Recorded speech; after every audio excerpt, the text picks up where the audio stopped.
the Marvel Universe, catching up with Nathan Drake, breaking in with Burgle Brothers, and never eating Nandos. This is Staying In.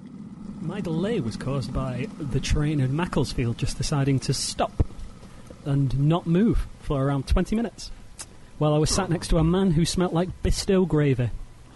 Was the train busy? Was it like the Bisto advert? Was it like this brown kind of fume above you, and you kind of sniffed it out, and you kind of left the ground, and you were kind of floating along, trying to follow the smell?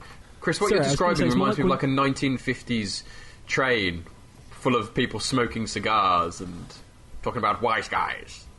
That was pretty much it, Dan. Yeah, it smelt like. The only way I can describe it is, you know when you're hungover and you can smell food and it makes you feel ill? Yeah. That's sort of how it was, because I knew that there was nothing delicious about this man who smelt of Bisto. It was probably just his very unique BO, or pheromones. Was he eating Bisto? Because that could have been another reason. Even worse, he sweats Bisto. Oof. He makes making a roast easy, though. Morning, noon and night.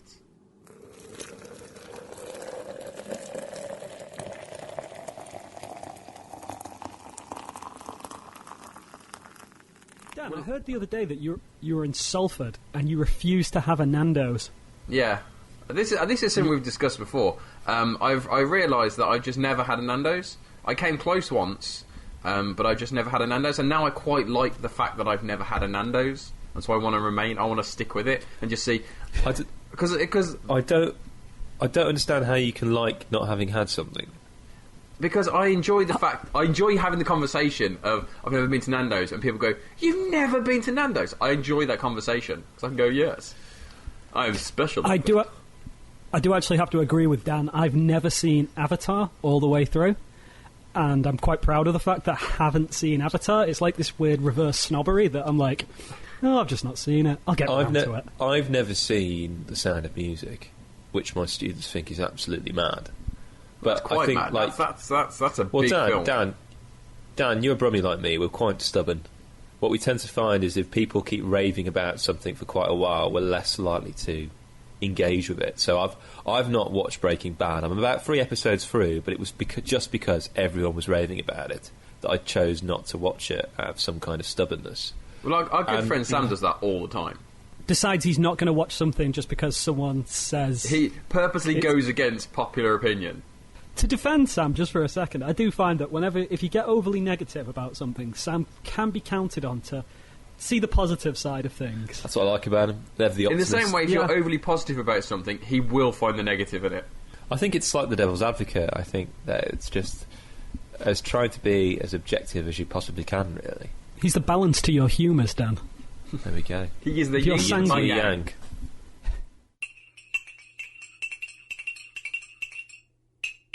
Can we talk about Star Wars, or has the time passed? I don't think it's passed at all. Dan, you've seen it, haven't you? I've seen it, yeah, we've all seen it. Yeah. Let's talk about Star Wars. Let's bloody do it. Then you should... do you want to go into spoiler territory? Or we've got to go into bloody spoiler territory. Okay, just check, because, I never know. You never just... No, I think as long as you flag it up, just make things clear. It's fine. Dan, on the day Star Wars came out, I was moderating comments on a Facebook group, and the spoilers were there for all to see.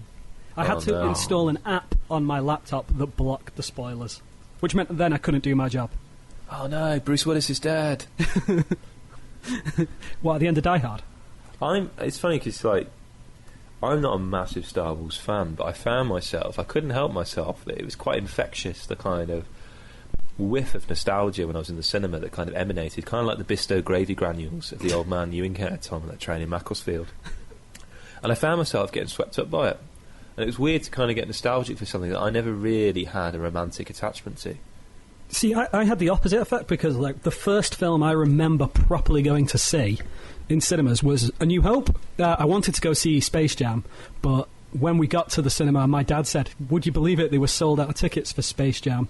And he was like, but don't worry, I've got tickets to see something you'll really like. And I was like, whatever, I want to see Michael Jordan and Bugs Bunny. Turned out to be New Hope. Obviously loved it, and I have a real fondness for Star Wars, but when me and a friend of ours, Ricardo, went to see it, we were in the lobby of the theatre, and they were playing the Star Wars music, you know, and it was all a big event. And I don't know, it's the saturation of Star Wars robbed me of a little bit of the magic, a little bit. But so when I went to see it with you, Chris, you were there, weren't you? Or was it just Sam? It was just Sam. I went and saw it by myself. I felt on the second viewing, when there were less people there and it was less of an event, I enjoyed it a lot more. Like, I got that magical cinematic feeling more than the first time, if that makes sense. Yeah, that makes sense. A lot of people have actually said that, actually, because the first one was really just this kind of unconscious anxiety, oh my word, is it going to be any good? And once they were kind of secure of the fact that it was better than they thought it would be, they could go and watch it a second time and actually enjoy it. See, I waited for a few weeks to watch it, so by the time I got to see it, I knew the general consensus was that it was really good. I'd avoided all spoilers, but I knew the general consensus was... I'd seen kind of headline articles of, like, is The Force Awakens the best Star Wars?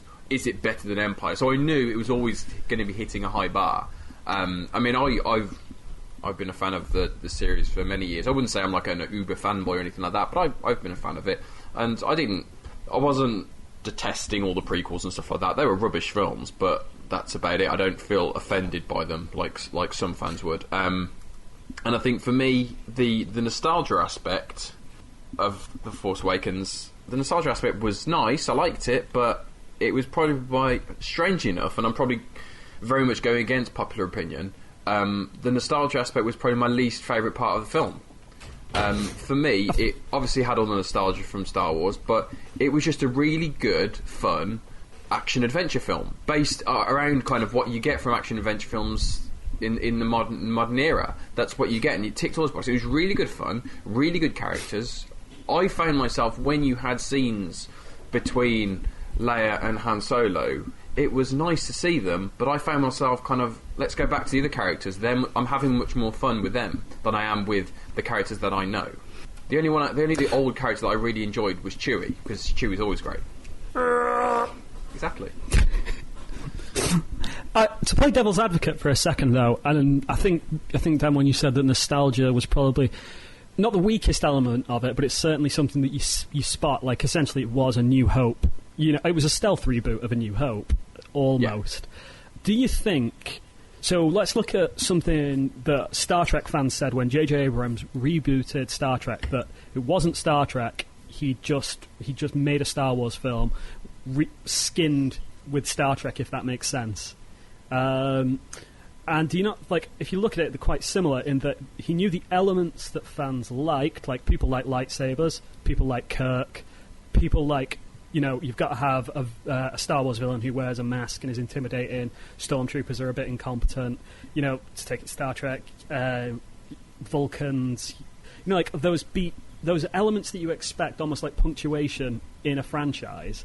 You know, that like reassure the fans. Oh yeah, I am watching Star Trek. I am watching Star Wars. Do you think if this wasn't a Star Wars film, this was just another sci-fi film, people would think it was as good as it was, because people were raving about this. Some did say it was better than Empire, which is insanity. I don't think it's insanity. I think Empire has a stronger story, but I think for the film that it is, The Force Awakens is really, really good, and I would definitely put it up there. It's obviously a very different type of film. If I would take out the Star Wars aspect, and can I just say, I never, ever, and I will never, ever get old, never get tired of being in the cinema and having the Star Wars logo and the music hit, bang! I will never get tired of that, because every time that happens, every time I see it on a massive screen, I get goosebumps. It's just everything. It is incredible. That whole thing is music, just the imagery of the Star Wars suddenly bang, lighting up the screen. Never get old of that. Never get tired of that. But yeah, if it wasn't Star Wars, I still think it would be really, really popular, because I think it's just a really good action film. In the same way that when Marvel brought out Guardians of the Galaxy, that wasn't a Marvel film. Obviously it was, but it wasn't what was typically seen as a Marvel film. But it was really, really successful because it was a really good, fun film. And there's a lot of... And that kind of changed a lot of things. And there's brought in a lot of humour. And if you look at all the characters in The Force Awakens, so many of those new characters are just good fun. And they're really well-rounded characters who you kind of want to spend time with. Even going into someone like Kylo Ren, he's a really interesting character that you want to know more about. And I think there's just so many good parts of it that it doesn't need to be Star Wars for it to be successful. If it wasn't Star Wars, it would still be very popular. Probably not as much because it's got the whole thing behind it, but I think it's absolutely would be as successful as it's been. Are you going to buy it on DVD? I don't think I'm going to buy it. I think I would. I think I'm going to. I'm starting to buy less and less films now after seeing it at the cinema. Like, good films, mine. Like, I saw Mad Max last year. I absolutely adored it, but I don't think I'm going to buy it. That was a cinema experience. I don't know. Having watched Mad Max in the cinema and having watched Mad Max on TV, I think it's definitely a lesser experience seeing it on a smaller screen. But I think with Star Wars is just one of those things that, and you've said you're not a huge fan yourself, or at least you're not a fanboy. But I think Star Wars is one of those things which I'm quite completionist about. Like, I do have all 6 films currently available, and I will just get the 7th. It's like I have all the Marvel films, but most of them are still in the packaging. Like, I don't watch them. Do you have Hulk as well? The Incredible Hulk? I do have Incredible Hulk. I also have Hulk Ang Lee. Oh, my word. Yeah. Yeah. You see, that's not MCU canon, is it, really? Well, no, it is. It is. What? Ang Lee's Hulk? Ang Lee's Hulk is loose. They never contradict it. So they're not. They're not. Well, Kevin it is slightly different because was a producer on the original Hulk. Yeah, but no, it was slightly different because in terms of his origin story, in the Edward Norton one, it's like it was in the TV series where he kind of fires a gamma ray onto himself. But whereas I think in the first one, it's a complete accident in the Ang Lee Hulk. If you remember in the first one, there is a chair very much like the TV show. Like, you do see that. You are right. I think that it's an accident. It's been a while since I watched Ang Lee. But I think, interestingly, this leads to Mark Ruffalo saying that there will be no standalone Hulk film. I saw that the other day. I think it's interesting. They seem to what they're doing. They've been quite canny, Marvel, because if our track record shows, a standalone Hulk film doesn't do very well, both critically and in terms of gross profits. I don't think the character of the Hulk works that well on a feature. He's an ensemble. You need someone to play off against him. Completely agree. But I read, like, the new Thor film, apparently it's going to be like a road trip movie between Thor and Hulk across the galaxy. And they were talking about the other day. I'd heard elements that they were kind of trying to do a Planet Hulk movie without actually doing a Planet Hulk movie. And kind of bring it into... Because obviously the only person who can go into space is Thor. So you throw Hulk in with Thor, and then you can do a version of Planet Hulk without actually having to dedicate a whole film to Planet Hulk. Because there's so many problems with trying to do a full feature-length Hulk film. Well, they did an animated version of the Planet Hulk story, which I didn't mind, actually. I quite like the DC and Marvel animated stuff. But what I heard as well, there was a recent article with the director of the new Thor film, who's fantastic. I think he's a Kiwi director. Excuse me. He did What We Do in the Shadows. Oh yes, that was the vampire comedy. Oh yeah. Yeah. He's talking about, there's this question being raised as to how articulate the Hulk is going to be, because nobody really wants to watch a film of just, well, they might do actually, of Hulk just grunting while Thor is trying to be articulate and all Shakespearean. Well, and that's one of the issues you have, trying to make Hulk speak. Well, I've heard that the Hulk in Ragnarok is going to be a bit more verbose than the smash Hulk, puny god type we've seen. Because I don't know what you both know about Planet Hulk, but the idea is that Banner sort of regresses to survive on that alien world, so the Hulk takes full control and becomes far more intelligent because Banner's not really fighting it as much. There's also, that's actually come out recently, and Mark Ruffalo said that the Hulk and Banner are slowly becoming very similar. They're not like poles apart from each other, as they're starting to kind of tolerate each other. The Hulk is kind of becoming more Banner-esque, and Banner is becoming more Hulk-esque, which should be quite interesting. Well, isn't there that goes back to the whole thing of in Avengers Assemble, the whole thing of I'm always angry, and him being in control of when he can turn into the Hulk and not. Such a good moment. That moment got a lot of flack, and I don't think it's justified. Like, it sort of made sense to me that it's brilliant. Yeah, exactly. It makes perfect sense. But online, people were not happy with that moment. They're like, well, what does it mean? What does it mean? Like, he's always angry.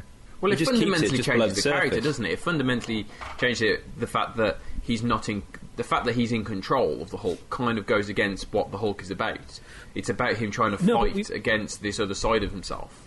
Well, from what I took from the earlier scene when he had lost control, thanks to Loki, that there was always the tension that he could lose control, but he has a handle on it at the moment. When he has a handle on it and can control it to an extent, but like anger, a lot of people have anger issues, but they sort of just keep it under control, but then one thing will just push them over and they lose complete control. It's why, in Avengers 2, when Scarlet Witch messes with his head and he goes mental. In South Africa. Yeah, he feels so ashamed because, it's almost like an addict who's relapsed. Essentially, that's what I saw it as, that he was so upset because he thought he'd beaten it, and then this one thing happens and it's completely put him back to stage 0. That's the tragedy of the Hulk, isn't it? I mean, I was terrified of that character as a child. I was terrified of that idea that anything could set him off. And like the TV series, I was kind of always on edge as a child watching the old Bill Bixby, is it? TV series years ago. Yeah. That has that incredible kind of his closing title sequence where it's just by the road, thumbing a lift, and it's got that music, like parodying Family Guy.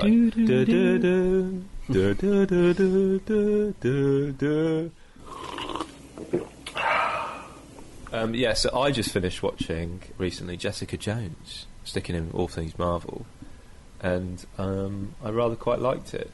I'm not sure whether I prefer it to Daredevil. It's much more complex and interesting than Daredevil, I would say. I preferred it to Daredevil, but that's only because I'm a huge David Tennant fan, and I think he's Purple Man. He played that character with such a level of... hang on. Dan hasn't seen it, has he? I've not seen it. No, I've seen Daredevil.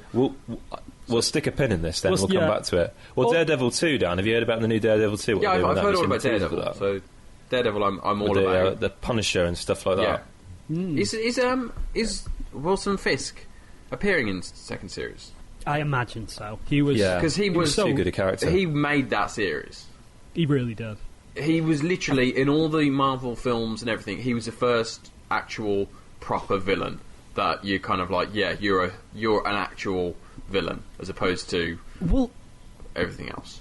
Well, personally, I think that character, the idea, because you've got Loki and Ultron and all the ridiculous sideshow characters. The idea of evil exists. The Kingpin could exist, and does. And I think that's what's so frightening about him, and especially the fact that they bothered to show him as a real person. Like, he wasn't cackling with evil and rubbing his hands together with glee.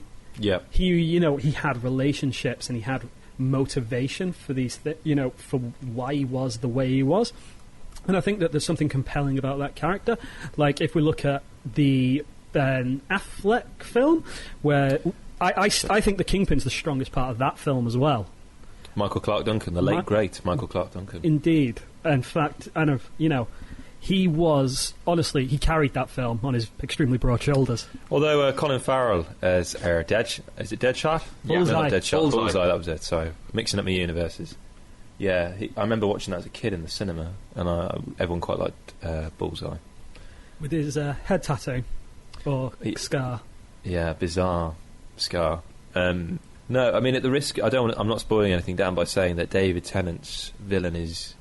You have the similar kind of level of complexity as you have with the Kingpin. Most definitely. Can we just talk about Netflix as well? Because Netflix, recently snubbed, of course, at the Oscars. I mean, all I watch now is Netflix. Like, the other day, my brother, my sister, and my parents, we've all gone into the deal where you get 4 screens and it's like Ultra HD, and that cost me like £2 a month. And admittedly, there's not a lot of Super HD stuff on there, but it's just I've not run out of choice of things in terms of things to watch, and it's just great. I think I'm a bit of an addict when it comes to these streaming sites, because I'm signed up with Netflix, I'm signed up with Amazon, I've got Sky, basically there's no kind of streaming service that I don't have, and I'm kind of a bit overwhelmed by it. Each of them has a particular show that I've wanted on there that I've then bought. I've then, which has caused me to buy it. So, for example, stuff like Netflix, it'll be your Marvel stuff as well as other bits and pieces. And whereas with Amazon, there's plenty of good stuff on Amazon. There's really good films on Amazon. So I'm a bit addicted to it, and so I'm kind of, from the other sense, I'm kind of a bit overwhelmed by the amount of stuff I can watch. I honestly think that streaming's just, it's incredible. It's the best invention. It's just like the fact that I can like pause something on my tablet and play it, carry it on my TV almost instantaneously. It's on just Netflix. The convenience, everything about it is just remarkable. Well, I've managed to win my parents around to it, which I never thought would happen. Although there's a problem, because they've got an old Samsung TV. It's got like the built-in, it's like one of the first smart TVs. And the Netflix interface, what I did is I set up a whole like separate user name for all my members of my family, so we all have different profiles. The problem is my parents' one, they just use mine. So like I look in my favourites, there's like Brooklyn Nine-Nine, which I'm really enjoying. That's really good fun. I've never got around to watching that. Breaking I've seen it Bad. advertised quite a few times, but I never got around to watching it. Oh, Dan, if you want your Scrubs fix, Scrubs in a police station, Brooklyn Nine-Nine, it's brilliant. I started watching it yesterday. I've nearly finished season 1. I was going to say, I started watching it when it was originally came out about a year ago, and I watched 2013. it all It's brilliant. in one It's one amazing. day. One it's day. really, genuinely, Dan. It's genuinely made me laugh, which hasn't happened for a while on TV. So I've got all that on my favourites list, but then I've got like Father Brown, which is this like light and frothy, harmless, vicar detective series that my parents have added to what they think is their favourites. So I find myself competing with my parents and trying to and I get these horrible, really kind of conflicted recommendations from Netflix as to what I should be watching. Me and Ricardo once went on Sam's YouTube app on his PlayStation and deliberately watched stuff to throw off his recommendations. Lovely. Because it amused us, and it's still broken to this day, I think. I still think he finds My Little Pony trailers and all sorts in there. Yes, Sam has a tendency had to to do put a that lot to of other effort people in as well. So I end up when Sam will stay with me, and then I will look on my Netflix, and there's lots of Danny Dyer stuff on there, which then ruins my recommendations for months on end. And I think we watched movie 43 once because Sam wanted to watch it. Oh gosh, I remember that. Dan. Jesus That was horrible. Christ! And then that again, I've only just recovered from that, and that was years ago. In fact, he's not here, so let's call him out on it, because I watched movie 43 with Sam as well, which means he's seen it twice. Because that movie 86. that film is the worst film ever. I don't know. Have you seen abhorrent. Speed 2 Cruise Control? That's pretty bad. That's what I No, consider You've to not be been the to worst film Nandos, ever. but you've watched Speed 2 and movie 43. Speed 2's magnus opus compared to movie 43. I don't know. We've also seen Hugh Run for Your Jackman's Wife. We've got a good testicle history chin of bad film watching. What's the worst don't know. film you've ever seen? Oh, well, they've all been at your house, Dan. Okay. Because of your penchant Outside of for movie this. 43, what's the worst Dan, film no, you've ever seen?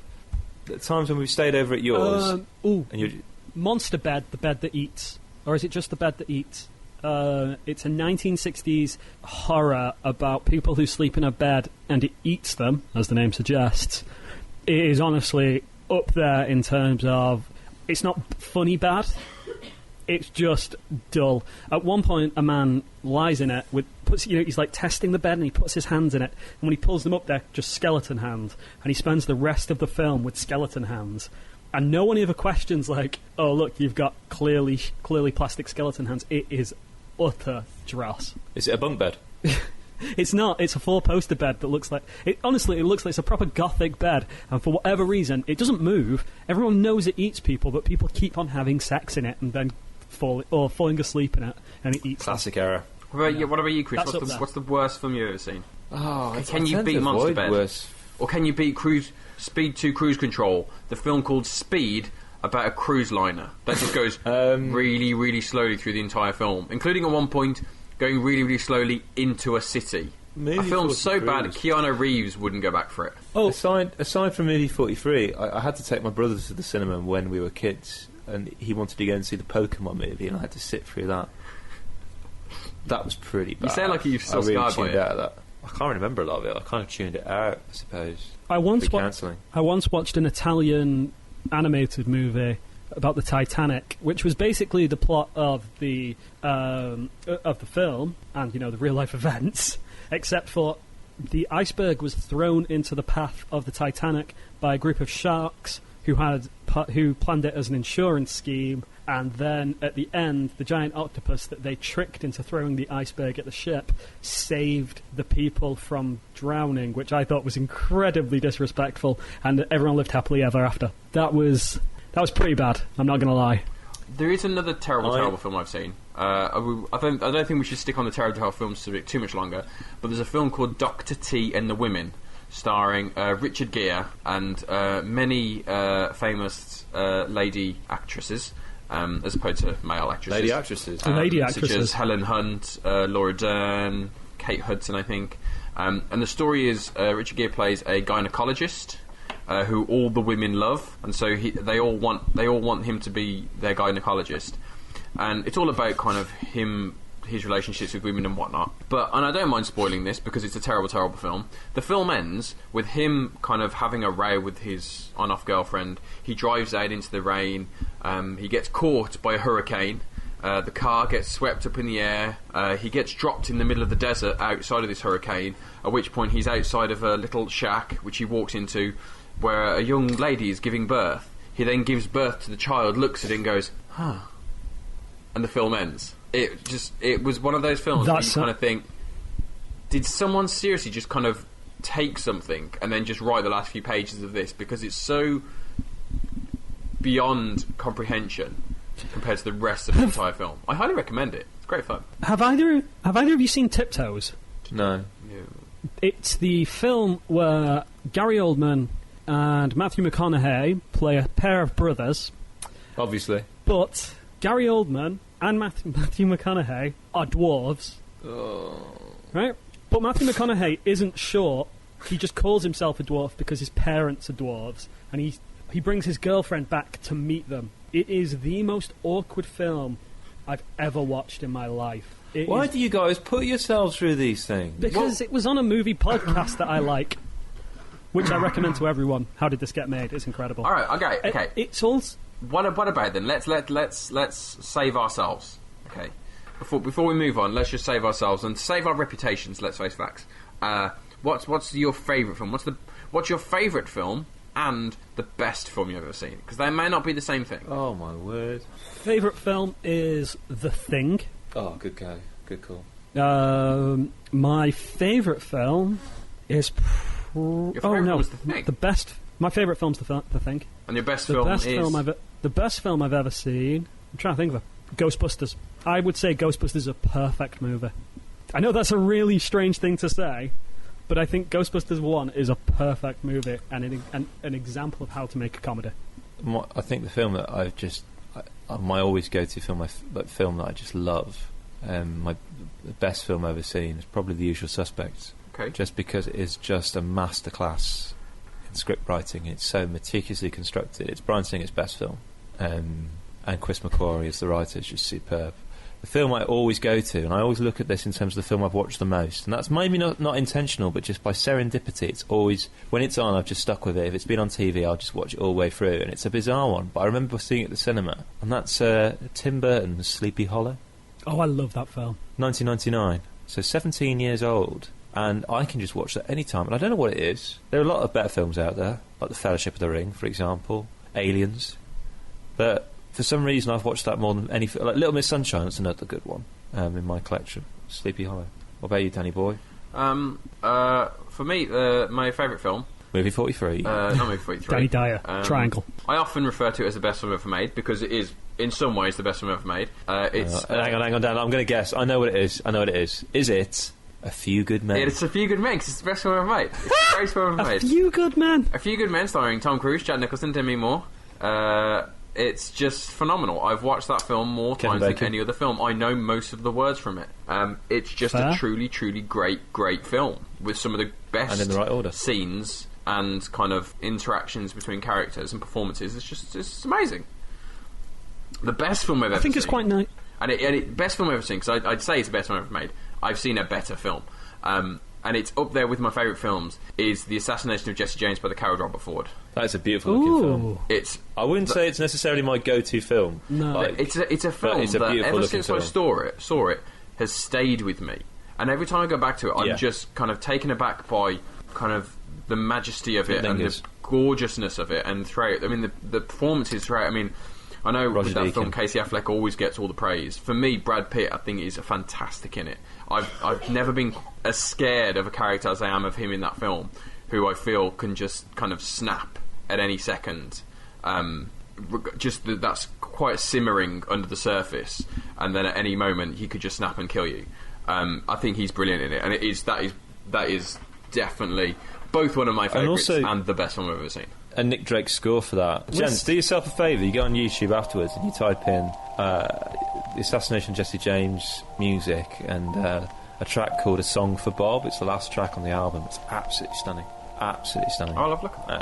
Yeah, so no, that's a good film. Actually, that was one of those films that somebody bought for me. You know, when you've probably been in that situation where there's a film you love so much, you've met a person you cannot believe they've not seen it, so you actually end up buying it for them, like it's cheap or something. It was bought for me by a housemate.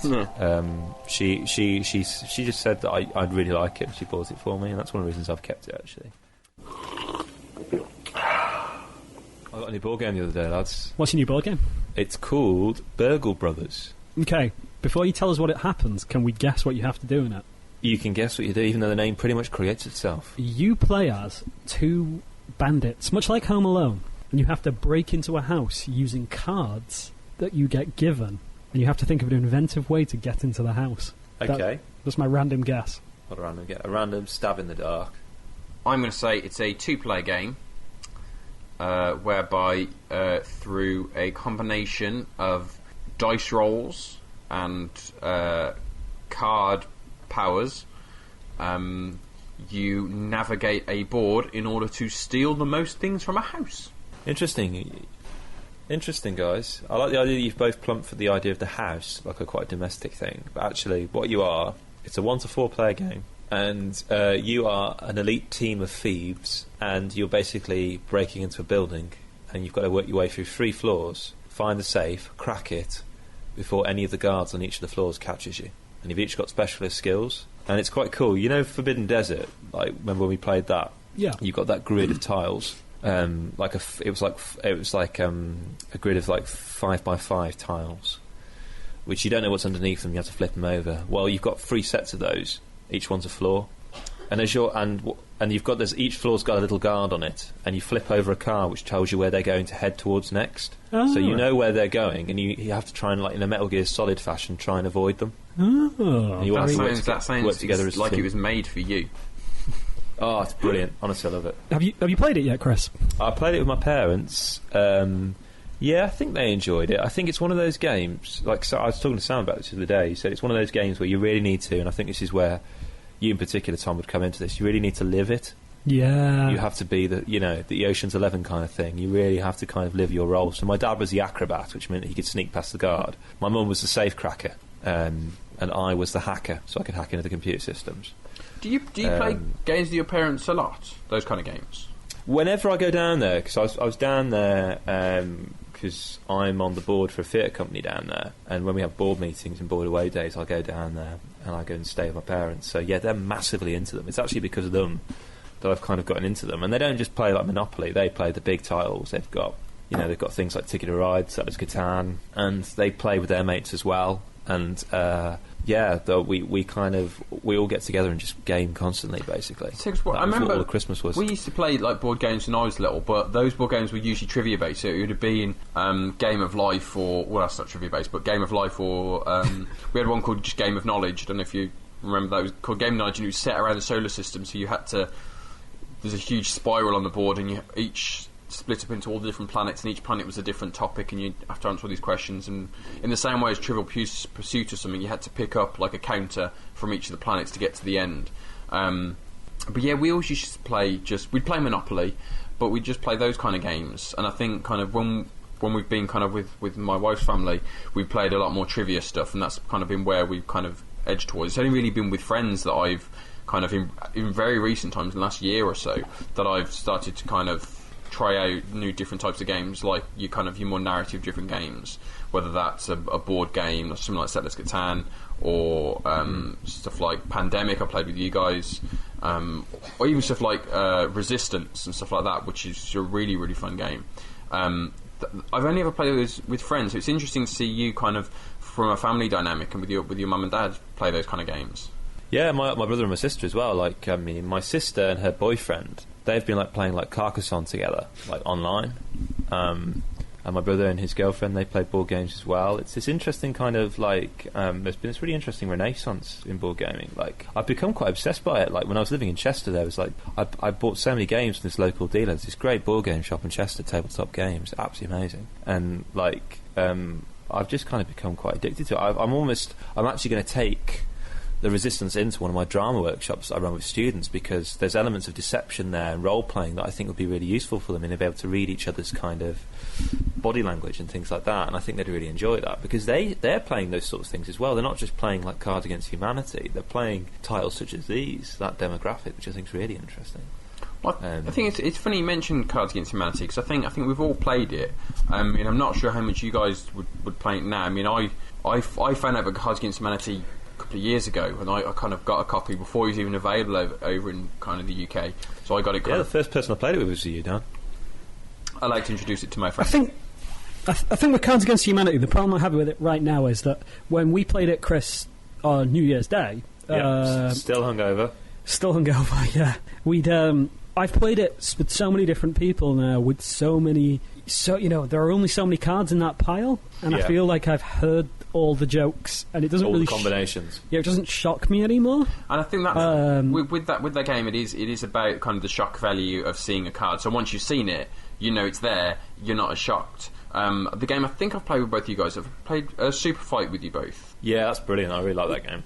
Super Fight is a game very similar to Cards Against Humanity in terms of the design. It's black and white cards, and it's the idea of the game is you create through the cards. You create a superhero or a supervillain, and then the game, rather than just putting the cards down and picking the funniest, once you've created your superhero, you have to then kind of argue why your superhero is the best and defend all of their points. But obviously the superhero doesn't just have powers like flight and super strength. They might have, I don't know, an army of tiny mice as their superpower. But so you'd have to defend that. And so what's good about that is the fact of it's not the card that's funny, it's your arguments that are funny. And so when you get a good group of people who are quite imaginative and quite... It's not necessarily about improvisation, but kind of just knowing what... kind of willing to go with it and come up with fun ideas, it can be really, really funny, especially when you get back and forth between people arguing over why their superhero is much better than the other one. And it can be really, really good fun. And I think that's very much something that I've found is a much superior game to Cards Against Humanity, because that can be different every time. The same card in Kris's hands would work differently to it in being in my hands. We would have come up with a completely different argument about it. And so that's something that I always kind of recommend to people who've played Cards Against Humanity, stuff like that, because it's very, very similar, but it's really, really good fun. I think it's an interesting point. Yeah, I enjoyed the superhero game. Yeah, definitely. Yeah, I think there is an added level of depth to it. Game I'm going to be buying next is one our mutual friend Dan Duncan has been working on at Osprey, and that's Odin's Ravens. Oh yes, I've heard about that. Yeah, it looks beautiful. And I'm really into the kind of like two-player games. I really like two-player games. That game you bought me for my birthday, Dan. Oh yes, Lord of the Rings Confrontation. That's I'm honestly, like, I played that with my dad the other day. Like, honestly, my brother loves it. It's the one game we kind of all play when we go together. So, and Sam's played. Every time Sam comes around, we always get that out, because there's something. It's like chess crossed with the Resistance. I'm looking forward to playing it next time I see you. It's really good, Dan. Honestly, I really enjoyed that. But Odin's Ravens has that similar vibe. It's just the two of you. You can easily just have a pint while playing it. You can almost take it in the pub. Yeah. Like I've started carrying like Love Letter with me in my bag, because like and other kind of small micro games like Flux. When I was in Brazil over the summer with these two students, like in our evenings when there was nothing else to do, we just play like Love Letter and Flux, and they loved it. And it's just a small thing, but it packs so much of a punch having it in your bag. It's great. With Flux, have you ever hit an unwinnable combination? Not yet, no. I haven't played it for a while, though. We kind of fallen out of favour with it, really. Me, Sam, Lisa and Ricardo hit. I'm pretty confident we were playing for about an hour with no one even coming close to winning. It was one card pickup, empty your hand at the end of the round, play everything, or something stupid like that. That's kind of the antithesis of Flux, isn't it, really, the title? Exactly. it was a nightmare round. It really was. Why do you think it is? I think Settlers of Catan really kicked it off because that was so popular. Why do you think it is that there is such, as Kris, as you mentioned, like a renaissance with this kind of board game genre? What is it that's making these things so popular now? Because I think a couple of years ago, I would have never even thought about playing these kind of board games. Stuff that wasn't a board. I would never, if you were to mention a board game, I wouldn't even consider something that wasn't trivia based. Why do you think it is that they've had such an impact in recent years? I think it's that kind of tactility. You can see the whole board more or less. There's a sense of infinite possibility, and it's something that you can understand that isn't like downloaded and sent to this mystery kind of piece of plastic and electronics in front of you. Everything you're going to play is in the box, and there's something quite empowering about having that, I suppose, for want of a better word. And it's also, there's a lovely handmade quality to gaming, and it fosters more of a couch cooperative kind of quality than we're having in games at the moment. I mean, the last couch co-op game I played was with Sam, and that's Chariot. Most of my multiplayer games now are entirely online, where I'm in a completely different room to the other people I'm playing with. And board gaming kind of, it fills that need for me to have another, to actually have other people in the room, social interaction, kind of playing with them. I completely agree with Kris. This weekend, I had a friend come over. We were like, we'll buy a local multiplayer for the PlayStation. And our choices were the Lego games, essentially, which aren't bad games, but weren't what we were looking for. So we just ended up playing Magic, which I know isn't to your taste, Dan, but, a nice two-player game. We thought it was fun. And I just think it's disappointing so much now that AAA games just don't have that local multiplayer. I remember a time when Battlefront 2 came out I had it on the original Xbox. Like, me and four of my mates would just sit and play that on our tiny little quarter of the screen, and it was the best thing ever, because you sat in a room with people, you've got that interaction, and you just don't get that anymore. You just don't. I remember being at uni and having kind of, in my first year, I was staying in kind of halls where there was about 20 people on one floor. So it was like, on our side of the hall was like 10 different people. So Pembryn. Absolutely. So incidentally, Dan's accommodation was modelled on a Swedish prison. Absolutely, yeah. Oh. It was great. I didn't even have carpet. It was brilliant. But what we used to do is everyone would open doors and leave their doors open, so we'd all just kind of be wandering about. And people would get 2 Xboxes, 2 TVs, get them into kind of one of the bedrooms, kind of hook everything up, and then we'd have an 8-player local co-op match of Halo, and it was just amazing. And it was just fantastic, and those are some of the best kind of real multiplayer experience I've had, because you're sitting there in a tiny little room packed with people, and you're looking at a tiny little corner of a screen as well. And it was those kind of things. You just, as you say, you don't get them anymore. I think that's partly due to the games. I think some of the games, I think Halo, as far as I'm aware, still does that, because that was such a big thing of Halo. I think they still have got that local multiplayer aspect. But I think with the advent of online multiplayer, and I think as gamers get older and the kind of demographic of gamers gets older, people can't just go around to their friend's house like they could when they were younger. So it is a case of, for example, me and you, Kris, we live miles and miles apart. So the only way we can play games together is online. There's no chance really for us to be playing local multiplayers.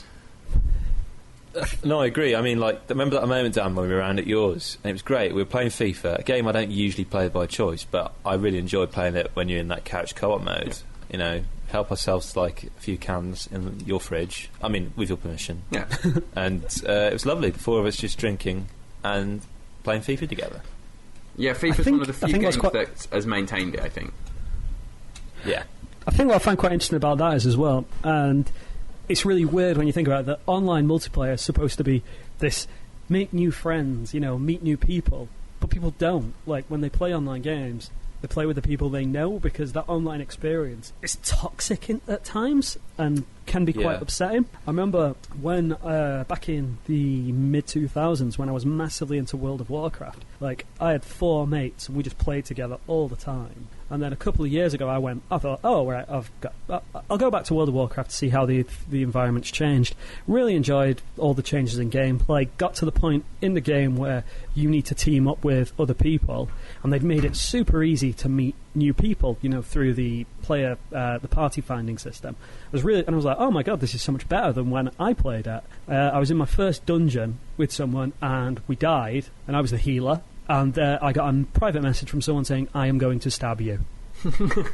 And I was just like... Was that in Warcraft? Yeah, that was in World of Warcraft. And I was just like... Not a separate message. Well, I'm paying £15 a month or whatever it is for the privilege of playing this game. This isn't the environment I want to play in, and I just walked away from it then and there. Like, I don't want to interact with this world. That's the problem with the anonymity of kind of online gaming and internet gaming, that there is no face. It is just a message, and because of that, people feel like they can say whatever they want, regardless of how disgusting it is. They feel they can do that, and that is a problem, I think, with certain generations and certain games that attract those. And I think something like Warcraft, which has such a huge following, you have plenty of gamers who are, I'm sure, I mean, I don't play Warcraft, but I'm sure they are perfectly fun to play with, very, very respectful. But with a mass of gamers that large, you're going to get quite a lot of people who don't like losing and will get immediately offensive if they do lose. And so, I mean, certain people work differently for certain games. I mean, even our mellow-minded Pete of this parish, he has said before, when he plays Street Fighter, he has to stop himself playing it because he doesn't like who he becomes when he plays it. Yeah. And he's freely admitted this, that when he plays Street Fighter, if he loses, he will say horrible things. And he has purposely stopped playing and sold the game because of the fact that when he plays it, something happens, and he just doesn't like who he becomes. And it's a really weird thing that this kind of competitive nature of certain games can do that to you. Yeah, even when he gets to like the opening title sequence of the game, he's already effing and jeffing. I mean, but on the other side of that, I've had some great multiplayer experiences. Like, I mean, I'm thinking about Journey.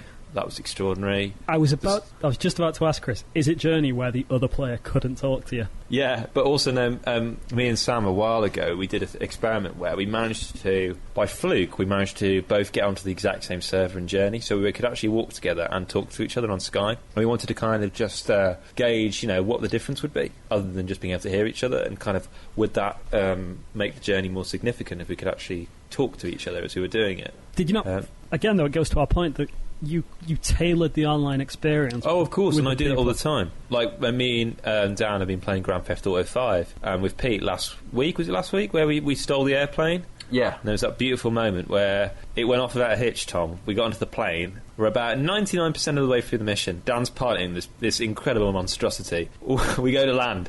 Pete says, Dan, have you lowered the undercarriage? What? Brilliant. Wasted. So yeah, Tom, you'll have to join us because you've got GTA 5, haven't you? I actually don't have it on my PlayStation 4. No, but I am now working, so I can now afford games. Honestly, Tom, we're waiting until we've got to get a crew together, haven't we? That's what we're currently working on. We do indeed. We need to do it online, though, don't we? I think. Do you have to get a crew online? You have to join the social club or something like that. We'll figure it out. Rockstar. I've got big plans. Okay, yeah. So I mean, I'm absolutely loving that at the moment, and I don't like FIFA. I'm not a massive GTA fan. I don't like the world. I don't like the characters generally. I don't like the kind of like the culture of GTA. But I love the idea of having a giant city in which me and Dan played golf the other day. Yeah, it was lovely. And I think I was kind of the first of us to get it, and the first thing I said once I played something online to you guys is just the one thing is it's such a fantastic playground. Just to wander about in, especially usually when we play, we play in like a closed session, so you don't have kind of random other online players who some of them will just go about their business, but others just want to kind of shoot everyone, and that's not really interesting for us. So we'll just have a private session, and it's great fun, and it's just the problem is trying to figure out what to do because there's so much to do. It's sometimes a struggle. That's why we play golf. That's quite interesting though, because it's almost like a sandbox game type where they've been like, you work out what to do. So yeah. I was about to ask, do you ever fight each other or hunt each other? Or we did that for a brief period once. We haven't yet. I think you have these lapses into silliness, but we were just so hyped about trying to do the missions and things. Oh, okay. And particularly with me being a newbie, my level is pretty low compared to the other two. So They kind of took I under can their see wing. us moving into that at some point and trying that at some point. Maybe when there's more of us than say just two of us in the match. Because if it's just two of us in the match, it kind of a death match doesn't really work. If there's a bigger group, No. if there's a bigger group, then I think that might be more fun because obviously you're having to worry about more than just the one dot on your screen. And also the fact that Pete's a bit of an albatross when we get on missions. Is Pete... Wait, so Pete was a... Pete worked as a video games journalist. Pete was paid to play video games. Is Pete not good at video games? Oh, he's good at video games. He goes rogue. Yeah. Oh, okay. So, for example... We have a plan. Me and Dan will be conferring. We'll have a plan. We'll be talking about flanking, and we'll look up, and there's Pete. He's gone. He's running straight at him, armed with nothing but basically a spoon, essentially. Excellent. Running into the battle, And we we're have to chase screaming after him. Pete come back and he's like, "It's fine. I'm just gonna go say hello. See what's going on. Just gonna ask them the time. Just see what the time is."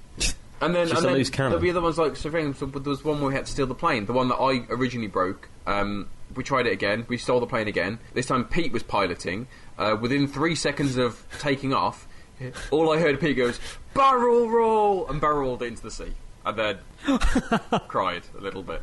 And we were like, "Pete, we've just spent 25 minutes stealing this, and then you just dove it into the sea." So yeah, he can be a tricky person to play with. He needs to be kept on a short leash, Yep, if possible. definitely. Even in Journey. Even in Journey. And Minecraft as well, where we'd have regular weekly Minecraft kind of games, which are just brilliant fun. We need to go back to that. Yeah, Dan. we I haven't miss done it for a Minecraft. while. Yeah, we should do that again soon. And and it's just that sense of just having permission to play. I'm 30 years old and having that permission to play. I don't like the expression guilty pleasure. I don't like it at all. And just having that kind of permission to play is lovely. It really is is lovely. permission to play, and then the scale in which you can play in, because that's the wonderful things about kind Yeah. of modern gaming. The scale of them is so huge, and when you look at something like Minecraft, which you create yourself, or kind of GTA Online, where you've got this world to play in, but then other narrative built stuff like Fallout or The Witcher and stuff like that. These worlds are so huge that you can just spend hours and hours, not even really following the narrative or following the main story. You just playing golf as we did. That meant nothing, and yet we had a great time. We played 9 holes, and you beat me, which I'm not happy about. Well, I don't want to make it sounds better coming from you, Dan. No, so yeah, that was pretty good, and I'm looking forward to doing more of that. I'd like us all to be able to do some multiplayer gaming. I'm going to try and make time for that. I'd love to do that. I'm looking stuff that's coming up on the horizon. I'm going to finish Brooklyn 99 very soon because I'm just addicted to it. I'm watching the rest of season 2 of The Flash. That's restarted. I'm enjoying that. Agent Carter as well, enjoying that, and the new CW's Legends of Tomorrow. Has that begun? Yeah. Is it good? Yeah, actually. It's better than I thought it would be. You think, okay, they've basically taken all the DC characters that couldn't have their own series and we put them all together in one series. But they explain why they've done that, Oh, really? which is really quite cool. Oh. And it's got the same heart as The Flash has. Right, that's good. So I'm okay with that because I absolutely adore The Flash. So yeah, then that's looking good. Agent Carter as well. I've got a soft spot for that. And game-wise, Firewatch. I've been going on about it for ages. I am interested in Firewatch. I am as well. Yeah, Firewatch. I'm interested because I don't know anything about it. I think that's why I'm interested. No, same. It's that first-person exploration, but it's kind of a bit like Everybody's Gone to the Rapture. It's going to have the same degree of beauty, I think, attached to it, but less. It's a very unique kind of melancholy, very kind of more mystery. definite art style. Well, you know Ollie Moss, who does those really cool film posters. Mm-hmm. He's on Empire quite a bit. Like Empire, there's really cool posters. He's done the artwork for the game. Okay. So that's why it's got that really quite clean, crisp, kind of cell shaded quality. I like, Chris, that you're looking forward to it because you've described it as a less melancholic. Everyone's Gone to the Rapture. While But I love it. Everybody's got. Tom, do you know what? Since you came around to mine, you and Ricardo, New Year's Day. This is how we brought in the new year.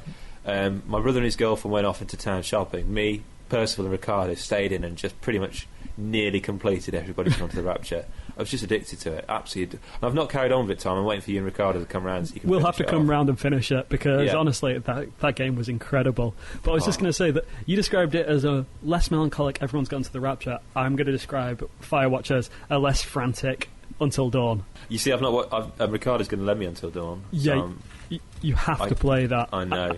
And I'd recommend as well, if you could, getting as many people round as possible to watch you play it. Because I just think the more people who watch you play it, because it's like a movie, it's such an interesting experience. Well, I was thinking about Dan with this, because Dan, you said that one of the few games that your other half, your significant other, was interested in you watching you play was when you played Heavy Rain, because of that element of the choice factor. Yeah, and she had the same feeling. I'm just wondering if Until Dawn would be a good one for you in that capacity. Possibly. I mean, Until Dawn is something I'm interested in, but actually, again, I don't know that much about it because I've not read that much into it. I know kind of some of the aspects about it, but I don't know that much into it. All I'd say is, Dan, don't read anything about it. Trust me on this, it's a great game. It's the only game I've platinumed on my PlayStation. Blimey. I absolutely loved it. Was that your game of the year, Tom, last year? Easily, yeah. Dan, what was your game of the year? Oh, crikey.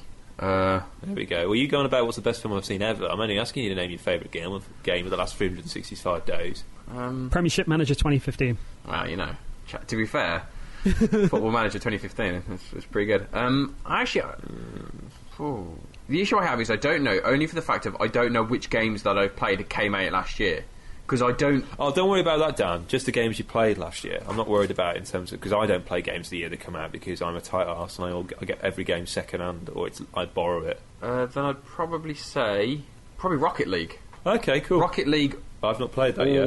Or GTA 5. But I'd probably say Rocket League for kind of the multiplayer aspects and the fun I've had with it. I'd probably say Everybody's Gone to the Rapture. Hands down.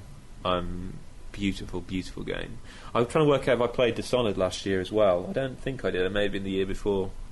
I enjoyed Dishonored as well. Really enjoyed that. Everybody's Gone to the Rapture. Yeah, very much looking forward to Firewatch then. And that's it really in terms of upcoming stuff. That's the kind of next thing I'm going to... in terms of what I'm looking to purchase or engage with, I think that's plenty enough really for me. Dan, how about yourself? What have you got to look forward to in the coming month? What's around the corner for Danny Frost? I don't know. Daniel, what's your middle name, Dan?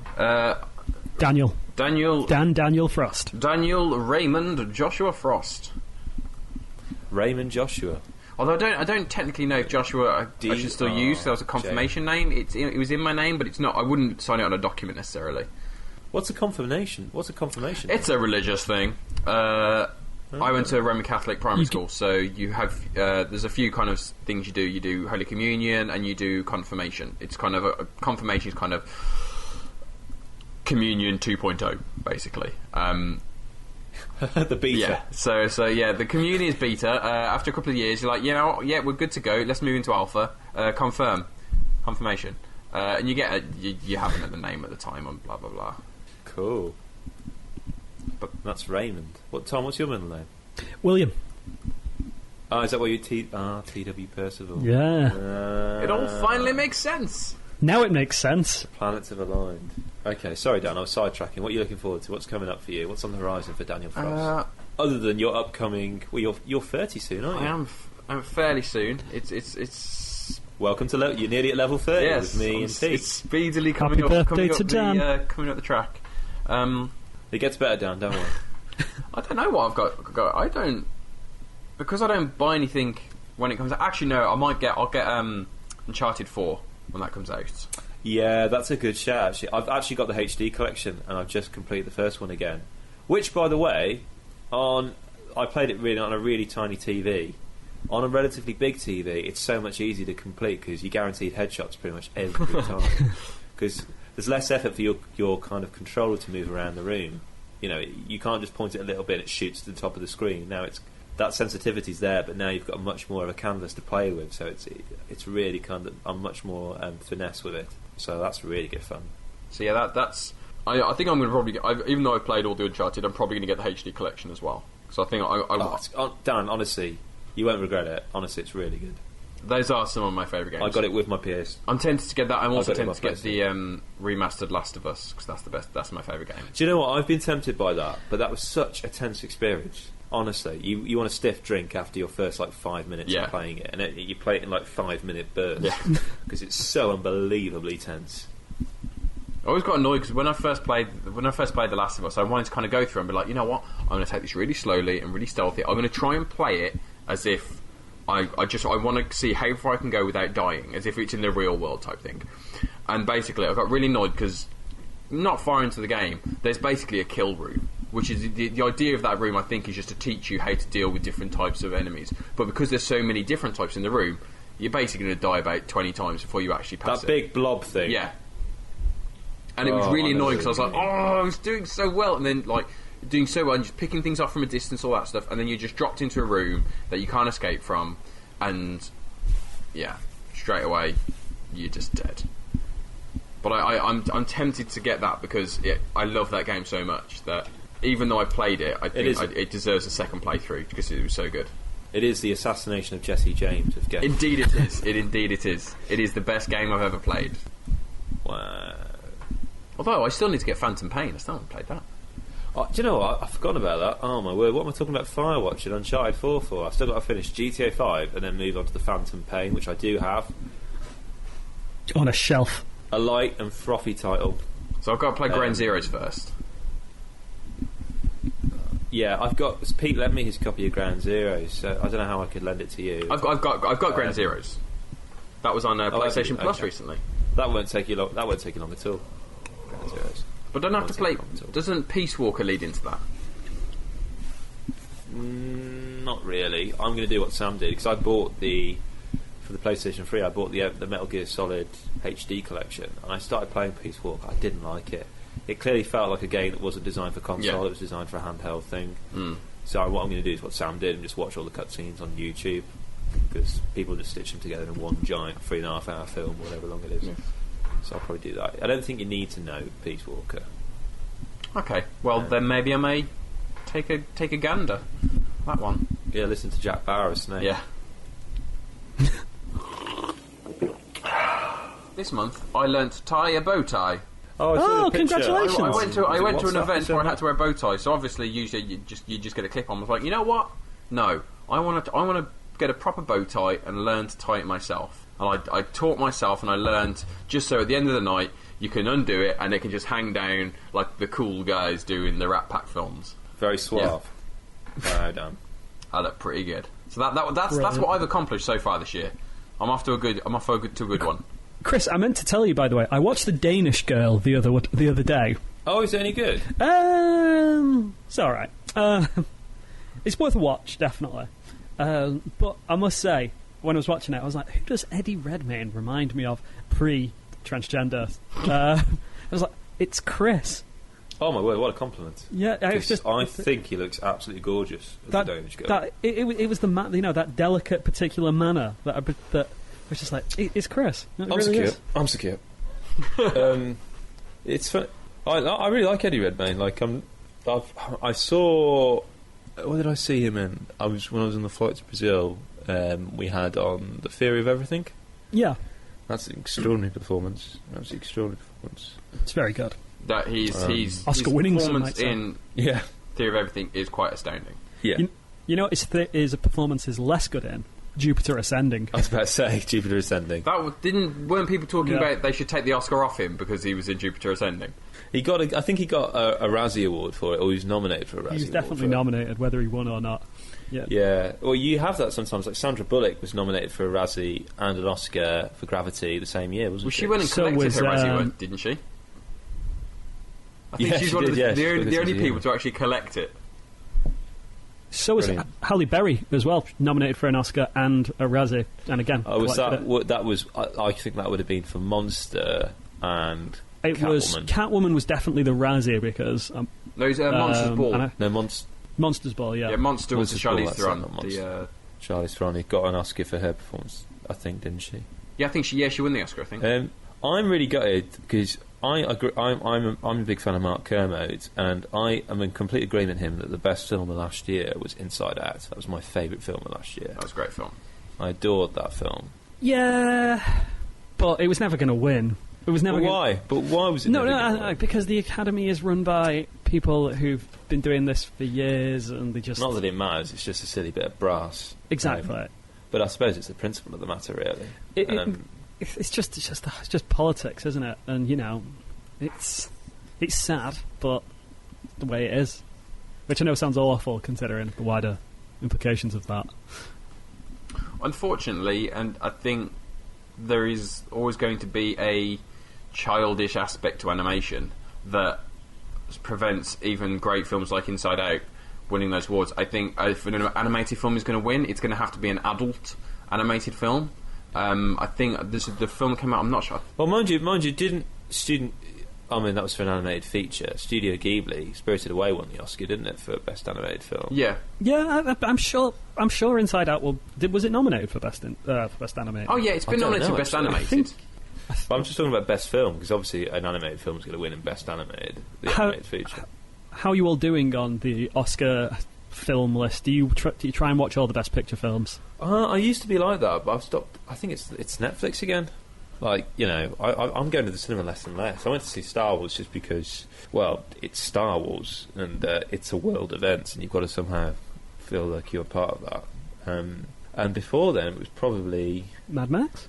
Yeah, it probably would have been, actually, Mad Max.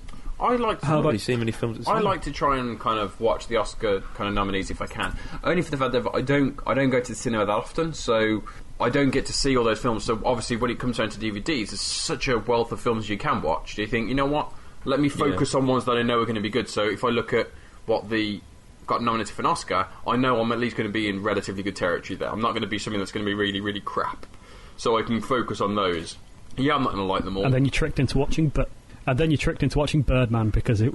I was going to mention Birdman. I quite like Birdman for the first two. I've not watched that. Not a fan. I enjoyed it for the first 2/3. I thought it was really interesting. He was doing some really interesting stuff, and then there is a certain point that I won't say because Kris hasn't seen it, and it's not a giveaway point, but there's a certain point that I could point to and say that's where it changed. That's where I stopped liking this film. Was it after the opening title sequence? Yeah. It was when it. I think I know the moment you're talking about, Dan. I just didn't do anything for. I did actually like it up until a certain point. I thought he was really interesting. He was doing really stuff. Obviously, and it's an issue I have with this. I've spoken to someone about this before. The director, Gonzalo Inarritu, he's a very good director. I just wish he'd stop trying to use gimmicks. Birdman, the gimmick of it's created with the view to make it look like it's all done in one long shot, and obviously it's not. But it's made to look as though it is. And with The Revenant, his new film, it's all done using natural light. And I just don't think he needs these gimmicks. I don't understand why he's using them. He's a very, very good director. He's a very extremely kind of gifted visual director.